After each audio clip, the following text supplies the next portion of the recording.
Méditation de l'Indien et de la montagne.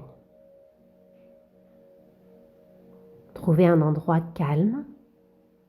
Vous pouvez vous asseoir sur le sol ou bien sur une chaise.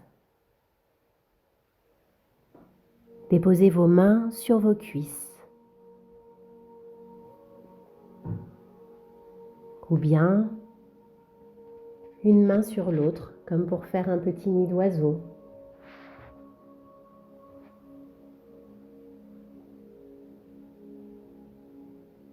Et puis, imaginez votre dos bien droit, comme si vous aviez un fil imaginaire qui part du bas de votre dos pour remonter jusqu'au sommet du crâne. La tête vers le ciel.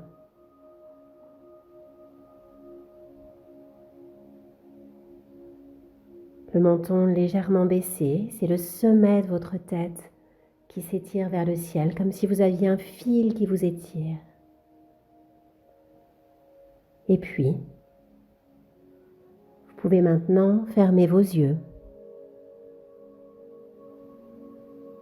et attendre tranquillement le début de l'histoire. En attendant le début de l'histoire, respirez calmement.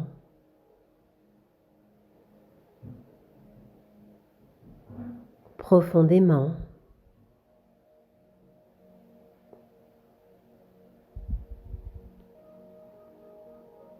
Et puis, vous pouvez imaginer un petit Indien.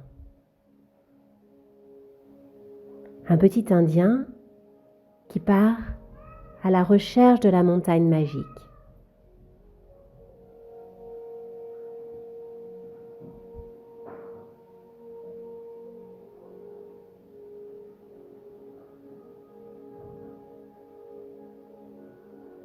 Une fois que vous voyez cette montagne,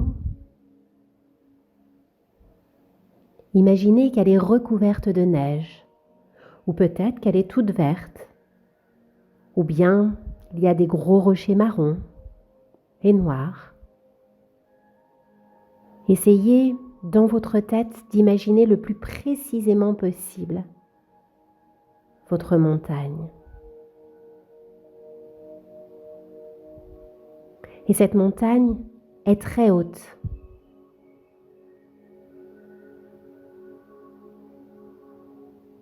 Elle est impressionnante. Le petit Indien, lui, est très calme, très patient. Il veut comprendre ce que cette montagne a comme pouvoir magique. Et pour cela, le petit Indien veut choisir un endroit où il peut bien voir cette montagne, la voir tout entière, du bas jusqu'en haut.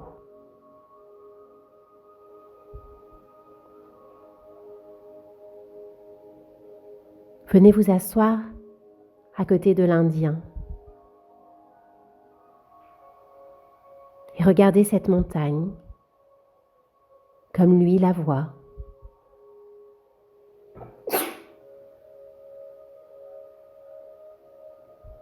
Et soudain, des nuages s'approchent dans le ciel, au-dessus de la montagne. Le tonnerre gronde, des éclairs dans le ciel, et des traits de lumière touchent la montagne. Mais la montagne, elle ne bouge pas. Elle ne frémit pas. La montagne reste la montagne.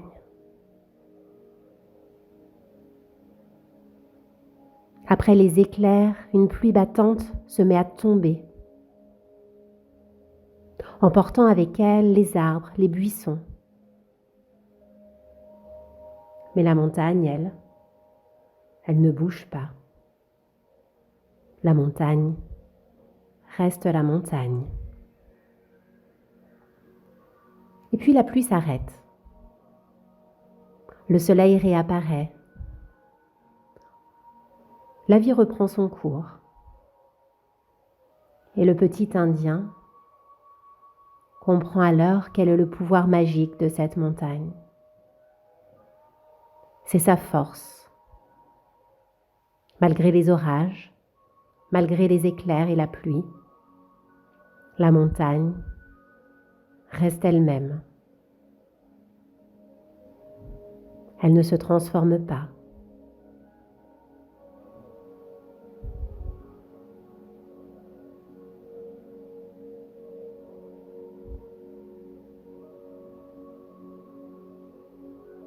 Et puis, je vous propose de respirer un peu plus profondément. Ressentez l'air dans votre nez, l'air dans votre corps.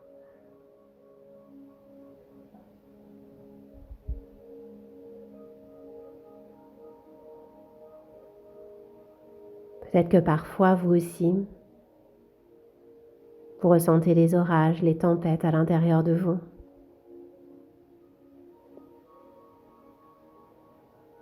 Vous êtes parfois déçu. Vous trouvez parfois que les choses ne sont pas justes. Quand cela vous arrive, repensez à la montagne, qui est sous l'orage et la pluie, mais qui reste la même dans ces moments de colère. Et puis ensuite vient le soleil.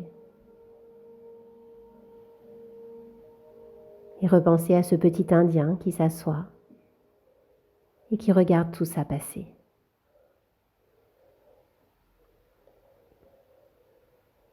Et vous pouvez tout doucement rouvrir vos yeux, ébâiller, vous étirer, vous grandir.